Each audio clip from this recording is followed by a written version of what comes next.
Stress will dissolve your bones faster than anything else.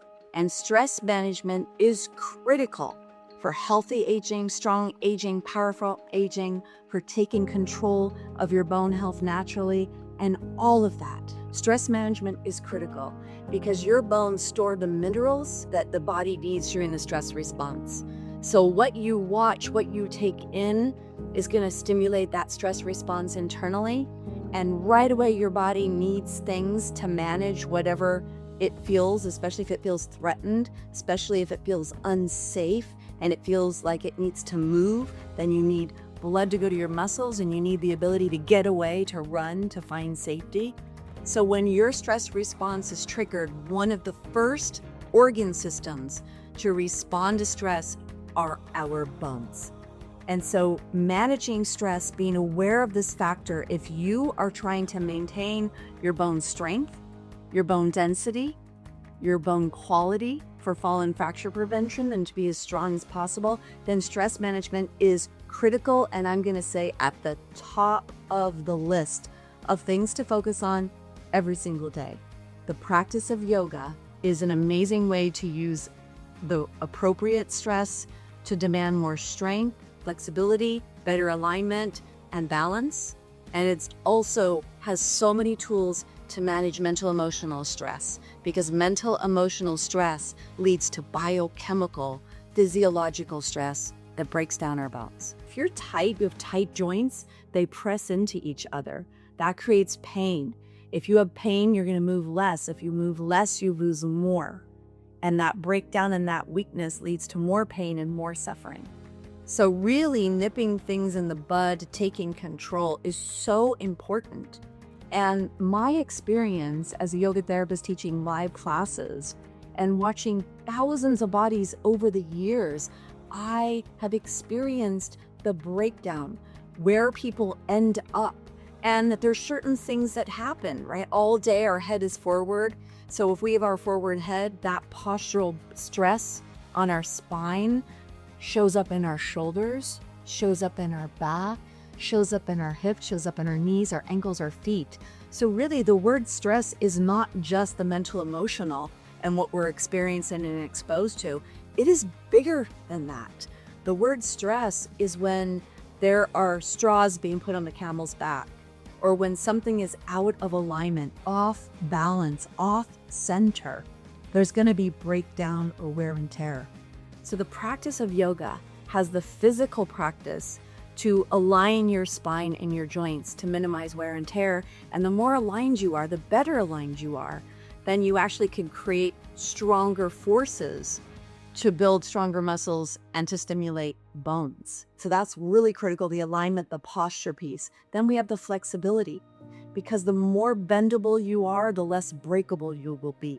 The more space that exists in your joints, the less they push into each other and cause wear and tear. And so the practice of yoga creates more space, more mobility in your joints. And then the other component is the strength. And we know we want stronger bones, because if we slip, trip, stumble, or fall, we don't want to break. And the better quality, stronger your bones are, the less likely they are to fracture. And then the stronger you are, the more muscle tissue you have in your body, the more that will be stimulating your bones all day, every day, that they need to be strong for you. So the strength component of the practice of yoga, you do what you can. So we talked about the flexibility, we talked about the alignment, we talked about the strength. And the other thing that yoga does that no medication is going to do, the big element that yoga has, that's probably the most popular part, is balance. Balance for fall and fracture prevention, critical, right? So standing on one leg, being really stable on your body, huge. And in the practice itself, there's a lot of ways to do that, and not just in ways that you would think of. Sometimes we're balancing on the side of our leg. If you're doing balancing half moon, you're on the side of your hip joint. When do you ever stand on the side of your hip joint? Or if you come into dancer posture, you're now coming forward into that hip and balancing in that hip in a way that you normally don't. So we actually challenge balance once we have strong balance, but then we challenge balance with imbalance. Really important.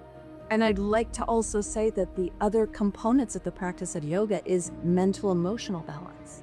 Because when you can match your breath with your movement, When you can stay on this sacred space, 2 foot by 6 foot space, or wherever you practice, that is mental emotional balance. What we do in yoga is we go into the human being zone versus the human doing zone. We are human doings most of our life. What we're watching, what we're listening to, we're outside, outside, outside. Yoga is coming inside. Whether that's closing your eyes, feeling your body, moving, challenging yourself physically to stay right here. Oh my gosh, how much longer can I stay here? Am I gonna fall out? Like all that. So yoga is a human being practice of you taking care of you, physical body, bones included, mind, your thoughts, and then you, your personality, who you are. Don't take things so serious and really just managing the stress, managing life, really. So I wanted to say that about the practice of yoga because I think we're underestimating all of the things that matter when it comes to healthy aging and taking care of our bone health. And whoever you are, if you could do prevention for bone health, which means you're premenopausal, you could do the hormones and all the lifestyle things because you haven't gone through menopause yet.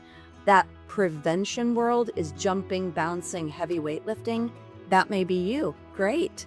But for those of you that are postmenopausal, that need to now do things differently, maybe you have a knee issue, herniated disc, degenerative discs, shoulder issues, replacement parts, you need to modify your practice. So how do you then work on strength, posture, flexibility, and balance? Yoga is amazing. So if you want to practice more with me, my channel, subscribe. I have lots and lots of videos. Share this with a friend if there's somebody that you know needs to also hear this. My goal is to take away the fear of the diagnosis of osteoporosis. I say soften the blow of the diagnosis and instead empower you to do all you can naturally to take care of your bone health. That includes, at the top of the list, stress management and using stress appropriately as your friend to stress your bones, to stress your muscles, to create strength where you can, to balance your body, your mind, your soul, to be a human being and to take a break from human doing, and to know that yes, there is so much you can do, because there is. I also have a lot of programs. Healthy Gut, Healthy Bones is my signature because we cannot have healthy bones without a healthy gut. We need to optimize digestion, absorption, and assimilation of bone building blocks. The food we eat becomes the building tissue. And I have a community, Strong Bones Lifestyle, so you could be with me and all the ladies that are focused on healthy aging and especially with an emphasis on taking care of our bone health naturally.